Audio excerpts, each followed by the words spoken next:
Bonjour et bienvenue à ce tutoriel portant sur l'interdiction d'approche au Canada.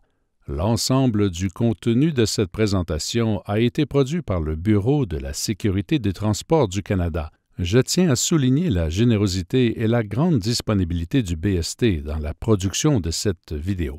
Le pilote qualifié aux instruments devrait constamment revoir le contenu de la réglementation des sous-parties 602 à 605. Le règlement de l'aviation 602, règles d'utilisation et de vol, énonce que les décollages des aéronefs canadiens sont régis uniquement par la visibilité, les restrictions d'approche sont régies par la valeur RVR, et enfin les atterrissages sont régis par l'obtention de références visuelles appropriées à la hauteur de décision ou la MDA. Inventée en 1965, la RVR fut installée aux États-Unis à partir des années 70, puis rapidement aux aéroports internationaux du Canada et de l'Europe. L'objectif était d'aider les pilotes à préparer mentalement la transition visuelle en conditions météorologiques marginales. Ce n'est que vers la fin des années 70 que les législateurs ont imposé des interdictions d'approche basées sur la RVR en tenant compte des limites intrinsèques de ce dispositif électronique. En facteurs humains, l'interdiction d'approche est une contre-mesure systémique efficace pour empêcher le pilote de succomber aux pressions organisationnelles ou personnelles d'atterrir en conditions météorologiques inacceptables. Il s'agit d'une interdiction de continuer l'approche aux instruments au-delà du FAF.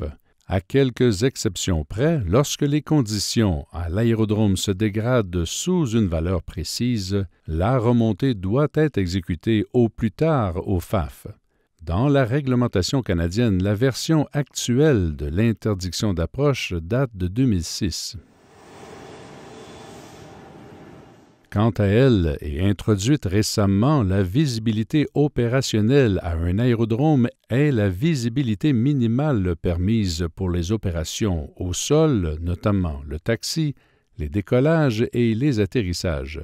Selon le RAC 602.96, c'est au commandant qu'incombe de déterminer si l'aérodrome qu'il entend utiliser se prête à la manœuvre qu'il prévoit faire. Initialement, le concept de visibilité opérationnelle visait le taxi en vue de décoller et le décollage, mais il a par la suite été étendu à l'approche et à l'atterrissage. On l'appelle visibilité opérationnelle à un aérodrome, mais dans les faits, c'est la piste utilisée qui en dicte la valeur et non l'aérodrome. C'est comme ça. Voyons un exemple tiré du CFS. Voici la page de l'aérodrome de Sept-Îles. On descend à la rubrique « Piste ». Puis on cherche « Certification de piste ». Voici. Pour la piste 09, le CFS mentionne que la visibilité opérationnelle minimale est 1200 RVR. On retrouve la même mention pour la piste 27, ce qui est surprenant puisque la RVR est installée pour la piste 9 seulement. Il pourrait bien s'agir d'une erreur à rapporter. En ce qui concerne la piste 13-31, on remarque ici qu'il n'y a pas de mention concernant la visibilité opérationnelle. Voici l'aéroport de POV sous la rubrique « Certification de piste ». On ne précise pas non plus de visibilité opérationnelle. Alors, comment le pilote doit-il procéder pour déterminer s'il peut ou non légalement circuler au sol, décoller ou atterrir d'un aérodrome en météo inclémente lorsque le CFS ne précise pas la visibilité opérationnelle? La réponse est dans le CFS qui constitue la référence officielle, bien au-delà de ce que le pilote pourrait trouver dans le Canada Air Pilot. Voici donc le parcours à emprunter pour trouver la référence. Donc, CFS, table des matières, section générale. On descend la liste pour trouver données de piste et ou délit surface. Dans cette édition, c'est à la page A52. Alors, on descend vers la section « Piste », voici, et comme tout à l'heure, on consulte la rubrique « Certification de piste ». Ça nous envoie à la note explicative petit « e ».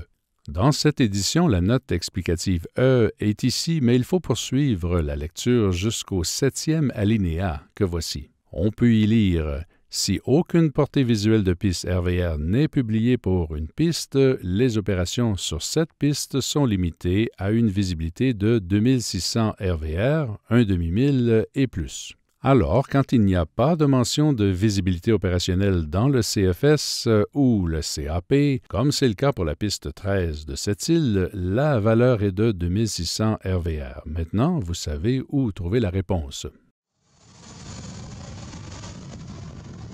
Alors voyons en 2020 comment le pilote détermine s'il a le droit de poursuivre une approche aux instruments au-delà du FAF. Nous allons voir l'essentiel du processus en excluant les nombreuses exceptions de manière à conserver le tout le plus simple possible, si on peut s'exprimer ainsi. On doit répondre à 2 questions séparées, donc aucunement reliées de cause à effet entre elles. Et il s'agit de déterminer si on a une piste certifiée aujourd'hui, considérant la météo, puis ensuite si on a le droit de dépasser le FAF en approche vers cette piste. Alors, on consulte le CFS à la page de l'aéroport de destination et, comme on l'a fait tout à l'heure, on descend à la rubrique « Piste » et « Certification de piste ». La valeur de visibilité opérationnelle est-elle mentionnée pour la piste prévue ou non? Si oui, on prend la valeur écrite. Autrement, maintenant, on le sait, ça devient automatiquement 2600 RVR. On consulte ensuite le Canada Air Pilot aux pages générales, la page 16 en fait. On vérifie comment la visibilité opérationnelle sera établie aujourd'hui.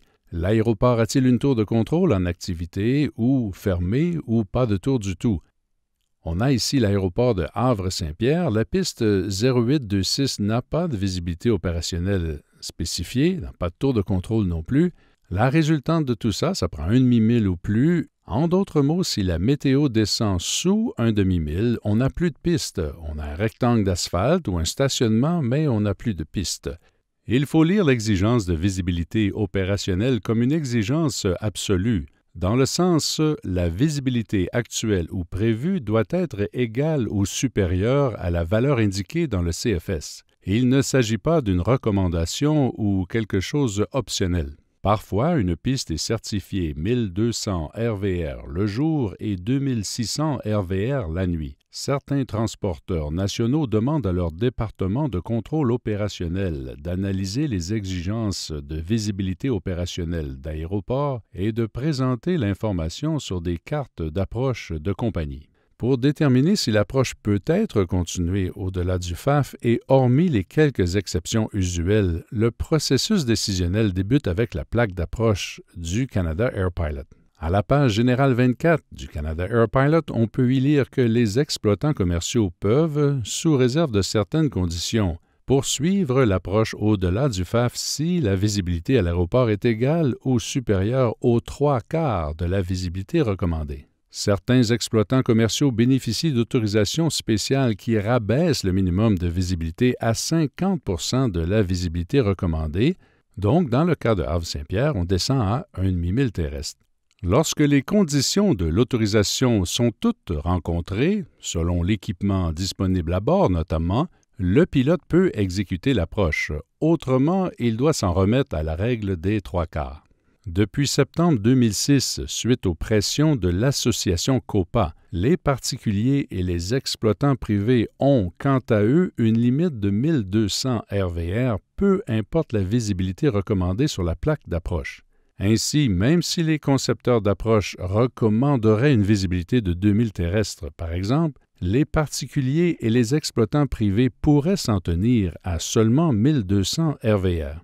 Cela touche les particuliers, les bimoteurs haute performance comme le MU2 et même les jets corporatifs de plusieurs millions de dollars pourvu qu'ils ne sont pas exploités commercialement. Dû à leur faible vitesse pendant l'approche aux instruments, les hélicoptères ont également une limite de 1200 RVR.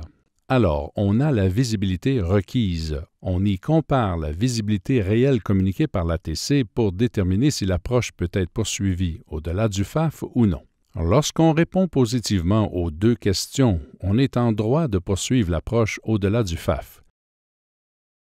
Lorsqu'on répond négativement à l'une ou aux 2 questions, le pilote doit effectuer une remontée au plus tard au FAF. Néanmoins, et c'est là un enjeu réglementaire majeur, au Canada, rien ni personne n'empêchera le pilote de continuer. Personne au sol n'éteindra le radiosignal de l'approche ou les feux de piste, personne ne roulera la piste pour la fermer complètement. L'ATC autorisera le pilote pour l'approche et pour atterrir, peu importe que l'approche soit interdite ou permise. Vous vous demandez peut-être comment ça se passe ailleurs dans le monde. Alors voyons ensemble. Le pilote consulte la carte d'approche pour y lire la visibilité publiée. Il compare ensuite avec la visibilité en vigueur ou prévue. C'est oui ou c'est non. Quand c'est non, l'ATC n'autorisera pas l'approche, un point c'est tout. Dans presque tous les aéroports de la planète, la visibilité publiée est la limite. Au Canada, la visibilité est recommandée et ne constitue pas une limite. La réglementation canadienne portant sur l'interdiction d'approche sera revue prochainement telle que l'a recommandé le Bureau de la sécurité des transports du Canada. Je tiens à remercier le BST pour le contenu de cette présentation et bien sûr pour l'excellence de son travail depuis toujours. Merci et bon vol.